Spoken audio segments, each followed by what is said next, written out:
Okay, so we've got a recent report from John Hollinger that says that there is a strong sense around the league that the Warriors will look to trade James Wiseman. It's not too shocking. You attach him with the 7th pick, it could get interesting. They're trying to maximize their chances of winning a title right now. The problem is if they want to trade for a big salary guy, then they're going to have to include Draymond or Wiggins in the move because they're over the luxury tax and there's no way for them to get under the luxury tax without moving one of those two. That applies even if the team that they're trading with is under the salary cap. Unless they would be trading Wiseman for someone who is still on their rookie contract, or they're doing some Wiseman, Kevon Looney, a bunch of their smaller contracts, and trading for someone who makes, at the most, a little over $20 million a year. Now, the first name that we've seen with this is Pascal Siakam. I mean, Siakam is basically attached to the report. So this would have to be probably Wiggins with Wiseman, the 7th pick, maybe even the 14th pick for Siakam. To me, though, I don't really know if the Raptors should do that. I mean, I'm just some guy, so if they want to do it, they can do it. But given that they've already got the 4th pick, couldn't they just be good, assuming they bounce back from this season from hell, and then just have another exciting young player with that pick? I mean, maybe they would think Wiseman is just so good that they do the move, but I feel like they can go that route and be pretty alright. Plus, again, you have to take on Wiggins, and are we sure that Wiggins is going to be as good as he was with the Warriors somewhere else? I mean, I guess if that somewhere else has a strong foundation, which I would say the Raptors have, even if this last season didn't go so well. Although if the Raptors did want to go full rebuild, I mean, you're looking at Wiseman, Wiggins, the 7th pick. Let's just say they pick Suggs at number 4. You bring back Gary Trent. You still have Anunoby. Would they keep Van Fleet? I think they would, but maybe they would trade him as well. It's interesting. I just don't know if it's definitely better than just holding on to Siakam and drafting whoever at number 4. I guess I should point out the other possibility would be if Kelly Oubre is in a sign and trade attached to Wiseman, but I doubt anyone would want that. So yeah, we'd have to see if the Raptors would want to go the Siakam-Wiseman route, because Siakam's the main guy in the report.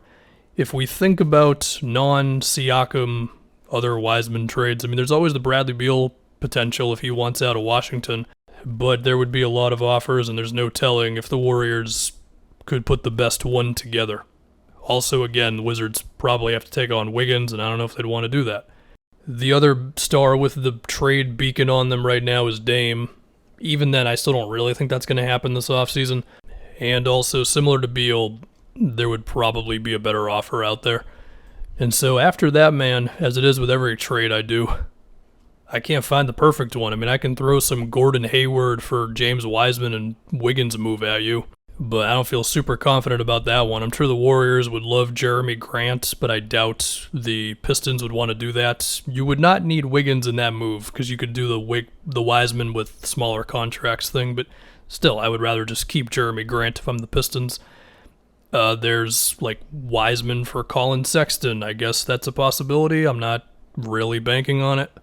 It's kind of this awkward thing where it's like, if it's a good team, then they're probably already set at center. And if it's a bad team, they don't have the players that the Warriors would want back. So, for example, teams like Orlando or the Thunder, I could picture them taking on Wiseman, but who do those two teams have that the Warriors would be excited about? You think Terrence Ross is changing the Warriors' life? I don't think so. Houston is a little more interesting because of Christian Wood.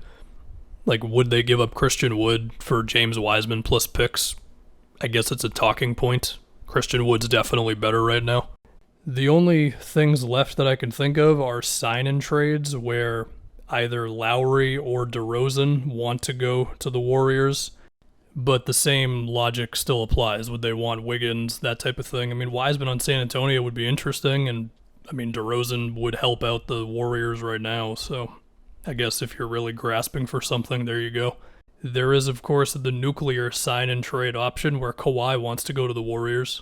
The only other thing is, honestly, if Wiseman's market is just kind of trash and it's like Wiseman plus a little bit of money for Joe Harris. But I would like to believe that Wiseman has a better market than that. So we'll see, man. I mean, The offseason is going to be coming pretty fast because the finals are going to be over at the latest by July 22nd. The draft is not long after that, and then we're right into free agency and trade season. So it's going to be pretty quick here.